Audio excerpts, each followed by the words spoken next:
Hi everyone, I am Brian Crawl, and I'm coming to you live today from one of my favorite beaches here in my hometown of Rochester, New York, Lake Ontario Beach, to bring you a very important video that was actually a request from one of my audience members on how to deal with negative people. Specifically, 6 ways to deal with negative people. You see, we all have this problem at some times in our lives where we have to deal with negative people. This is a very common occurrence in people's social lives and business lives that I'm constantly teaching them about. And this is such an important issue and relates back to the whole reason why I started teaching social science in my personal development business. And one of the reasons why I've always been into social science along with personal development, because people have a very profound influence on each other. And if you're into personal development and things like positive psychology and success, and are trying to develop yourself in your life in certain ways, and you have people who are negative influences on you,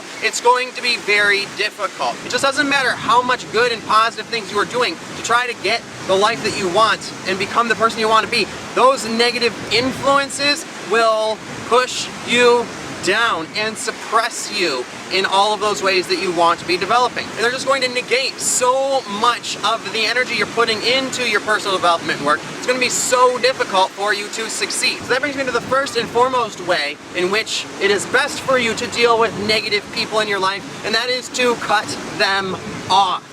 No matter who they are, if they're family or close friends maybe that you've had from high school, right? Or maybe even some business affiliates who, may be providing you a certain amount of money in your company or something.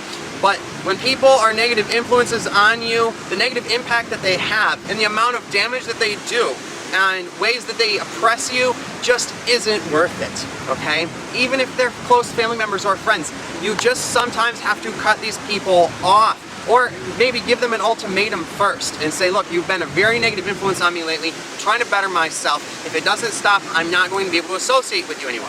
I've had to do this with so many people, okay? In fact, I've outgrown all of my friends at some point. But a lot of people are just negative influences who I have to cut off, even if I really like them. Even if they're family members. I've cut off tons of family members because of them being negative influences to me. And this may be a very difficult thing for you to do, but it's not going to be any more difficult than they are making your life and your personal development. And you're going to see just how it's worth it when you do cut these people off, how much more freedom and ability you have to do the things that you want to do and succeed in the ways that you want to succeed. Now, in many instances, some of these people may be actual colleagues, people you work with that you don't have the power to fire, right? Or it may even be your boss, or it may be a family member that you simply cannot cut off. Okay? And in these instances, if you absolutely have to deal with their negativity, the second way to do that is to kill them with kindness. Be overtly friendly. Act like when they're being mean, it's a joke that you don't take seriously, right? Which kind of negates the reality of their meanness. And just reframe it as something that is a joke that is not to be taken seriously. Compliment their ego. As a lot of these people are negative because they have power issues that come from their ego. So when you compliment their ego, that will be able to negate their meanness in certain ways. And even if they aren't a friend, if you can, treat them like a friend. And over time, that will help to reframe your relationship with them. If you're enjoying listening to what I have to say, please like, share, and subscribe. And if you feel I'm adding value to your life, you can also tip me at the PayPal link below in proportion to the amount of value added. Your support will help me be able to continue this work because the oppressive fascists at YouTube are against this kind of content and actively trying to suppress it. So it is only with the help of viewers like you that I'll be able to keep fighting the good fight. Now, if you can't do that or you do that and it doesn't work, meet them where they are and mirror back to them their behaviors in whatever ways are appropriate. You see, they say misery loves company, and a lot of these people who are very negative, they feel more comfortable dealing with people who are like them and have the same sort of attitude and disposition and will actually treat them better.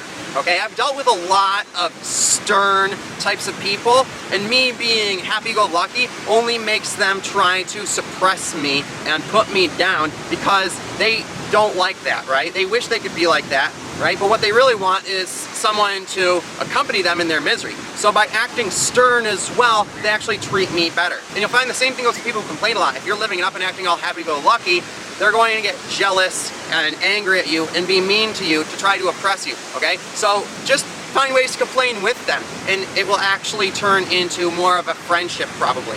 And then number 4 is to be dominant and strong in your behaviors, your vocal tonality, how you voice yourself. Always have a strong frame and disposition and tone and stance, okay? Develop strong body language and a dominant posture. Have a dominant way of speaking and presenting yourself. Show them that you are not weak or vulnerable and that they are not going to be able to push you around.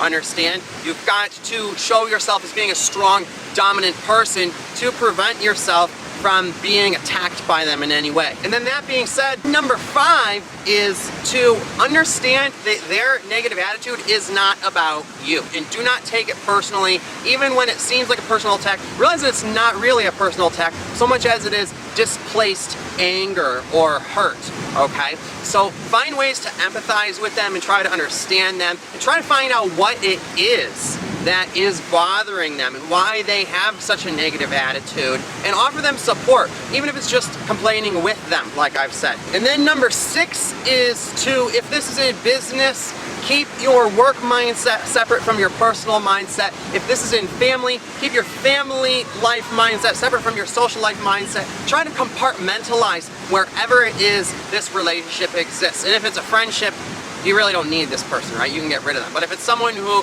you have some sort of need-based attachment to because you work together or they're in family, right? Just compartmentalize that mindset that goes along with whatever group they come from, and don't let it affect the rest of your life. So those are the 6 ways to deal with negative people. That concludes this video. Thanks for listening. I hope I mansplained that good enough for you. If you like what you heard, please click the like button, and if you feel you gained some value from this video and would like to give some back, please do so with the PayPal link below, because your support helps fund me doing this work and fight the good fight for men like you.